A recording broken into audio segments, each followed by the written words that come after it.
Bon, ben, on va vous présenter aujourd'hui Monsieur et Madame Boucher. Monsieur ou Madame, Monsieur et Madame Boucher. Donc, vous comprendrez que Monsieur et Madame Boucher, ça sera le nom de nos clients. Fait que, on voudrait vous parler de nos premières expériences clients. Fait que, je vais te laisser donner Ouais, je vais tienne, dire la Mélanie. mienne en premier. Ouais, C'est ça? ouais, vas-y donc. Moi, en fait, je voulais même pas faire de service à la clientèle parce que moi, dans le fond, je suis vraiment super gênée, je suis super introvertie. Ben, je l'étais beaucoup, je suis peut-être un peu moins, je crois.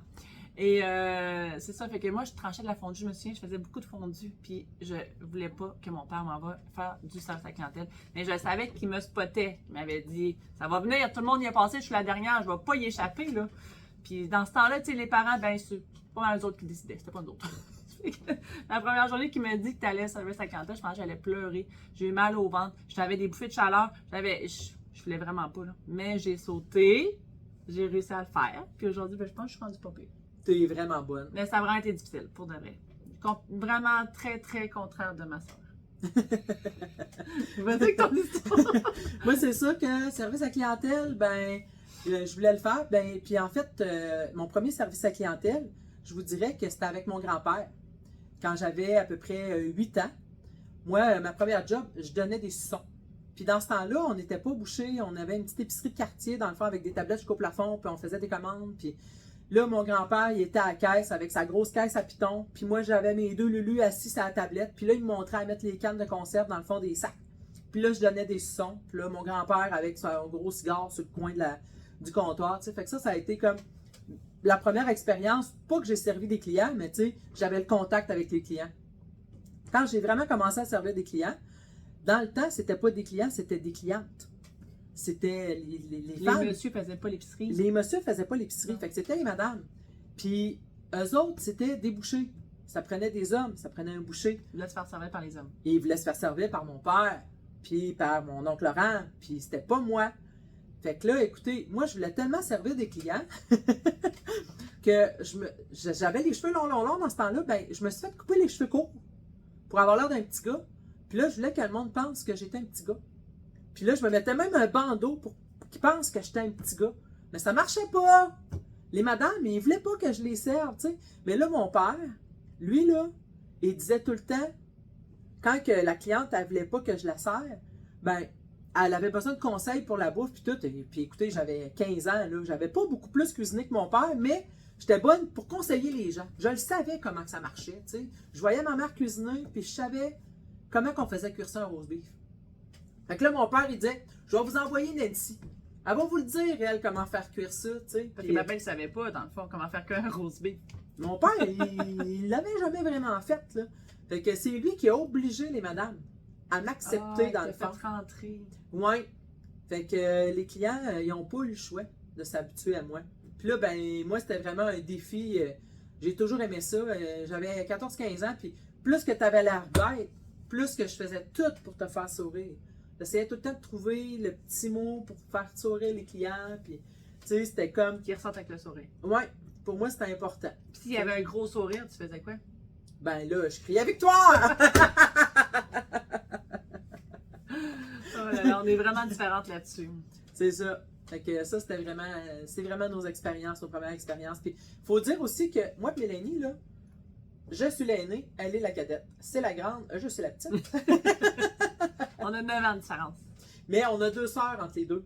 Fait qu'on est comme 2 générations différentes un peu. Ouais. Parce que En moi, vieillissant, c'est plus on se proche. rattrape un peu plus. Ouais. Oui, c'est ça. Mais quand on était jeune, ça oui. paraissait beaucoup. Oui. Tu sais, puis même, moi et Martine, c'était comme une génération au travail, que Lucie et Mélanie, c'était une autre affaire, là. Oui, c'est ça. Tu sais, c'est ça. C'était vraiment, c'était autre chose, là. Fait que c'est ça. Ça, c'est Fait nos que premières on expériences. comprend comment ça que tu aimes autant servir des clients aujourd'hui. Ben oui. Ça vient de loin. C'est ça. J'ai toujours aimé ça. Je veux pas. Fait que j'ai été poussée à ça, mais j'ai toujours aimé ça. J'aime le contact avec les gens. Mais c'était plus facile. On est tous un petit peu pareils aussi dans la famille, mais à des niveaux différents. C'est ça. Tu sais, papa et maman, c'est quand même des gens qui aiment ça aussi. Ouais. Ça, la clientèle beaucoup. Oui, c'est sûr qu'ils sont sociables. Tout à fait. Fait que ça ressemble à ça. Fait que. Pour le médium? Ben oui. Pour le médium. Donc, ce soir, on s'est fait un bon spaghetti réconfortant. on était un peu pressés au fait. En plus, ça va vite faire ça. La sauce est déjà toute prête, on fait juste la réchauffer.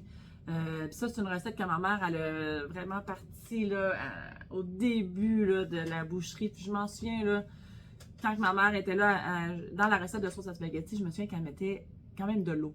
Parce que dans le fond, mes parents, ils ont quand même été pauvres quand ils étaient jeunes. Alors, ils allongeaient les recettes avec de l'eau parce qu'ils voulaient nourrir le plus d'enfants possible. Puis, dans une autre vie, j'étais associée avec mon autre sœur, Lucie. Et elle a décidé, elle, de changer ça parce qu'elle aimait pas ça. Puis elle avait décidé de changer ça pour le jus de tomate. Fait que ça, je me souviens, c'est la recette qu'elle a un petit peu changé, évolué là, avec Lucie à la boucherie. Mais le reste, c'est tout le temps resté tout pareil. Là. On se fait des petites épices d'avance. On a des petits contenants avec un petit peu de basilic, un petit peu de thym, un petit peu. Puis là, on a genre cinquantaine de petits plats tout prêts d'avance parce que ça va vraiment plus vite quand on fait la sauce à spaghetti. Là. Fait que c'est ça, puis c'est avec du porc puis du bœuf haché. Parce que juste du bœuf, c'est comme. On trouve ça sec, nous autres. Nous autres, on met du porc un peu partout. On trouve que ça fait un peu moins sec, puis plus savoureux dans nos recettes. Et c'est sûr que nos recettes, ben, on les goûte toutes, on les mange toutes, on essaye toutes. Oui. Puis ils ont toutes une origine, puis ça, la sauce à spaghetti, c'est vraiment la recette de ma mère que. Ça doit faire 50 ans. Ça doit faire 50 ans qu'on l'a fait, d'après moi. Oui. Puis le monde, quand ils viennent à la boucherie, nous dit souvent qu'elle est vraiment pas chère, puis il y a beaucoup de viande dedans. On met vraiment beaucoup de viande. C'est ça. Ah, oui. C'est une vraie sauce à spaghetti, là. C'est pas une catelli champignons, machin, qu'il y a de l'eau, du jus, puis tout ça. C'est vraiment une vraie sauce à spaghetti. Ouais. Puis en plus, ben là, on a mis du fromage. Ouais, puis on l'a mis gratiné. Ouais. Ça, c'est le top. Mais aussi, essayez ça, nous autres, la lasagne, c'est avec notre sauce à spaghetti. Ça aussi, c'est vraiment bon. Ah ouais, le monde nous dit que nos lasagnes sont vraiment. Ça fait la différence avec la sauce à spaghetti. C'est ça. Fait que, on a vraiment une recette qu'on adore puis qu'on met dans plein de choses. Un hamburger Caruso avec notre sauce à spaghetti, c'est. Une poutine italienne. Une poutine italienne. Fait que notre sauce à spaghetti elle est vraiment bonne. Fait que ça, un petit souper de semaine, là, même pas tant un petit souper, là, tu le pimpes avec un fromage gratiné au four, là, c'est plus rendu un petit souper du lundi, là, c'est un souper du jeudi. C'est ça. Avec des petits croutons à l'ail. Ah oui, elle avait fait des petits croutons à l'ail. Elle avait mis d'autres choses dessus, du fromage. Ben oui, du fromage. Oui, ça c'était la cerise sur le sundae. Ça, c'était pour notre petit médium qu'on s'est bourré la face. Ouais. On avait des grosses portions, on s'est bourré la face comme ça. Mais oui, c'était vraiment bon. Oui. Puis dans le Seigneur, ben, on va vous parler un peu de comment ça a commencé. Mais en tout cas, pour ma part, moi, ce que j'en vois, ce que j'en connais. Parce qu'au début, mon grand-père, c'était une route de fruits et légumes qu'il avait. Fait que, Il vendait aussi des chocolats brisés. Oui! Ça a l'air. Des chocolats brisés. Qui m'a dit ça. Puis des boîtes de gâteaux. Oui. Ouais. Fait que c'était une route qu'il avait par les maisons, comme on appelle. Puis là, mon À père, Val-Valent en plus, hein? Ouais. Fait que c'est ça. Puis là, à un moment donné, il voulait avoir une entreprise pour avoir ses gars avec lui. Fait que il a décidé, l'épicerie où on est présentement, ça s'appelait l'épicerie Brousseau. Puis ça faisait 2 ans qu'il était fermé, les autres, il n'y avait plus rien dans cette bâtisse-là. Ah, je savais pas qu'il était fermé depuis 2 ans. Oui, depuis 2 ans, il n'y avait rien. Ah. Fait que là, mon grand-père, il l'a acheté. Puis c'est le même qui a commencé, mais c'était une épicerie avec des tablettes jusqu'au fond, jusqu'au plafond. Puis on n'avait pas de stationnement dans le temps, c'était une maison centenaire qui était là. En fait, où le stationnement, présentement, là, c'était une maison. Il y avait un stationnement, c'était devant où la galerie, genre le monde se parquait entre la rue et la porte d'entrée. C'est ça. Fait que c'était des livraisons, puis c'était de l'épicerie avec un petit comptoir de boucher dans le fond. Puis là, mon grand-père, il avait 55 ans quand il a acheté ça. Fait que il a pris sa retraite, mettons, 8-10 ans plus tard, environ. Fait que là, c'est Laurent et Marcel qui ont racheté. Puis eux autres, ils ont décidé de se spécialiser puis de devenir boucher. Il y avait un boucher qui travaillait avec eux, puis ils ont décidé de tout virer ça, puis de devenir des bouchers. Fait que c'est là qu'on est devenu boucher. Fait qu'on on n'est pas boucher de père en fils, on est boucher de fils en fille, en petite fille. Le grand-papa, il n'était pas bouché. Non. Ça, il l'a jamais été. C'est ça. Il avait toutes misé sur ses fils. C'est ça. Fait que c'est le même qu'on a commencé comme tel. Là. Au fait, là, le L, Beaupré-Fils, c'est pour Léandre, qui était mon grand-père. Beaupré et fils, c'est Marcel et Laurent. Donc, nous, on n'est même pas dans le nom parce que le nom était déjà. C'était la première et la deuxième génération. C'est ça. Fait que, on a pensé à un moment donné peut-être le changer. Puis on s'est dit, ben non, nos origines, c'est ça. C'est Ouais. elle, Beaupré-Fils. Puis là, ben, ça fait 55 ans qu'on est là aujourd'hui. Fait que on travaille beaucoup pour la pérennité de l'entreprise, justement. Puis on essaie de voir où est-ce que ça va aller. Puis on va. C'est sûr qu'on travaille là-dessus. Puis on vient quand même du côté de mon grand-père, là, toutes mes oncles et mes tantes, c'est toutes des entrepreneurs. Fait que ça, ils l'ont dans le sang. Fait que ils ont toutes eu des entreprises quelconques. Puis là-dessus, là, puis ils aiment les gens. Fait que. Puis au fait aussi, tu sais, il faut dire, quand Marcel est devenu tout seul. Oui. Parce que Marcel, dans le fond, était avec Laurent, puis Laurent lui a voulu partir. Il voulait travailler plus à l'extérieur. Ouais. Déjà plus à l'extérieur parce que lui, en dedans, il était un peu tanné de ça. Ben en fait, c'est pas le même qui c'est arrivé. Ben, dis-le moi. Ben, je vais te dire ça. Dans le fond, Marcel puis Laurent, Marcel a 4 filles, Laurent a 3 gars. Puis, on a tous travaillé dans l'entreprise. Les 3 gars, inclusivement. Puis, les 3 gars aimaient pas ça. Mais nous autres, on a tout le temps été comme les 4. Il y a juste une de nos sœurs qui a jamais aimé ça vraiment. Mais les 3 autres, on a tout le temps gravité autour de l'entreprise, puis on aimait ça. Puis à un moment donné, quand on était assez vieux, puis que là, Laurent, il a vu que ses gars aimaient pas ça, il a demandé à Marcel de racheter ses parts parce qu'il dit la relève, c'est toi qui Dans le fond, l'as. lui, il a voulu faire comme grand-papa a fait. C'est Acheter une ça. entreprise pour ses fils, pour que ses fils soient heureux. C'est un peu ça, sûrement, qu'il a fait ça. C'est ça. OK.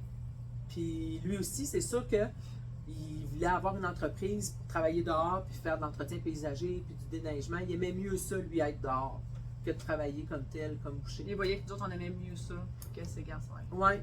Nous autres, c'est sûr que. Ça me dit quelque chose. Ouais, c'est ça. Nous autres, on avait la relève. Parce que les filles, on aimait ça. Que mon père était quand même chanceux. Il y avait tout le temps une ou deux de ses filles, parce qu'on a eu des nénotes, on vous raconterait ça une autre fois. Mais mon père a tout le temps eu ses filles quand même comme gérantes de plancher. On était tout le temps là. Même quand lui n'était pas là, il y avait tout le temps des yeux qui étaient là pour lui, même s'il était en vacances, peu importe, parce qu'on était quand même, comme Nancy disait, 3 filles qui vraiment aimaient ça. Fait qu'il y en avait tout le temps une ou même 2 qui travaillaient dans l'entreprise. Ouais. Oui. On a pas mal toujours été 2. On a tous travaillé ensemble, gravité, avec nos périodes. C'est ça la différence, c'est que moi, j'ai été une grande période partie parce que les étoiles m'appelaient ailleurs, puis je voulais voir autre chose. Puis c'était comme ça, mais pour toi, c'était pas ça. De quoi? Tu sais, toi, t'as pas fait plein d'autres jobs à côté. Là. Non, j'allais à l'école. C'est ça. Parce que je voulais tellement pas reprendre l'entreprise, mais je me suis rendu compte que c'est ça, j'ai mis 25 ans, 26 ans. C'est ça. C'est ça, j'ai pas commencé ça jeune. Là. Non, c'est ça, toi, t'as essayé d'autres choses. T'as pas essayé d'autres choses, t'es resté dans l'entreprise comme C'est ça. telle. Tu savais que t'aimais ça. Moi, j'avais besoin de voir autre chose, j'avais besoin de goûter à autre chose. J'ai eu un café bistrot, puis pendant 5 ans, j'ai vraiment beaucoup trippé. Ça, j'ai plein d'histoires à vous raconter aussi là-dessus. Puis ensuite, j'ai été 10 ans pour Métro. Puis là aussi, ben, j'ai eu plein de postes différents. Fait que je suis allé me chercher de l'expérience différente. Puis aujourd'hui, ben, je peux vous dire que quand je suis revenu à la boucherie, ben, ça a juste confirmé qu'on était bonne, qu'on faisait de la bonne job, qu'on a des bons produits. Quand t'avais vu ailleurs, comment que c'était un peu, pas Ben, tout proche, mais un peu plus dur à gérer, peut-être? Ben, ça a juste confirmé qu'on avait des bonnes méthodes de travail. Parce qu'ailleurs aussi, tu sais, quand je travaillais ailleurs, je travaillais bien, Ouais. dans le fond. C'était ça mon objectif. Fait que, veux pas, ça transparaissait, mais quand je suis revenu à la boucherie, ça a juste fait comme, OK, on a des bonnes méthodes de travail, puis on fait vraiment une bonne rotation de nos stocks, on gère très bien nos périssables, puis, tu sais, puis moi et Mélanie, on va se le dire, ben, on est un team de feu. Tu sais, on travaille vraiment bien ensemble, on se complète. Vraiment. On se complète. Puis c'est sûr que on se connaissait pas tant au départ. C'est pour ça qu'on a payé une entreprise pour avoir des tests psychométriques. Justement, parce que moi, je suis partie de la maison. Mélanie, elle avait 9 ans quand je suis partie en appartement. Ouais. Fait que on se connaissait au travail, mais on s'est pas tant connus. Fait que c'était important pour nous d'apprendre à se connaître plus. Fait qu'en faisant des tests psychométriques, j'ai découvert plein d'affaires. Les secrets de Mélanie. Ouais, on est, tu sais, des fois, pour nous autres, les différences, nous autres, on est complémentaires, puis c'est ce qui fait notre force. On a comme les mêmes valeurs, mais avec très différentes. C'est ça, Mais Tout on à- reste avec tout le temps les mêmes valeurs pareilles. c'est ça. Fait que ça ressemble vraiment à ça. Notre début de parcours, puis une partie de notre parcours de où c'est qu'on vient, nos origines comme telles. Puis qu'on tripe encore. On adore ça, travailler ensemble. Moi, je suis super heureuse, puis j'aime ça. C'est le fun de se lever à tous les matins et savoir que tu as le goût d'aller travailler, là, ça vaut beaucoup de sous. Oui. Vous m'êtes déjà levé que ça me tentait pas. C'est ça. Puis être entrepreneur, ben, c'est pas toujours facile. Mais on adore ça. Ouais, puis là, on a un nouveau défi, le podcast. Tout à fait. Fait que Sur ce, sur ce, merci. Puis on se dit à la prochaine, ou à l'épisode 1. On espère vous revoir à l'épisode 1 pour un cru médium saignant différent. bye! Bye!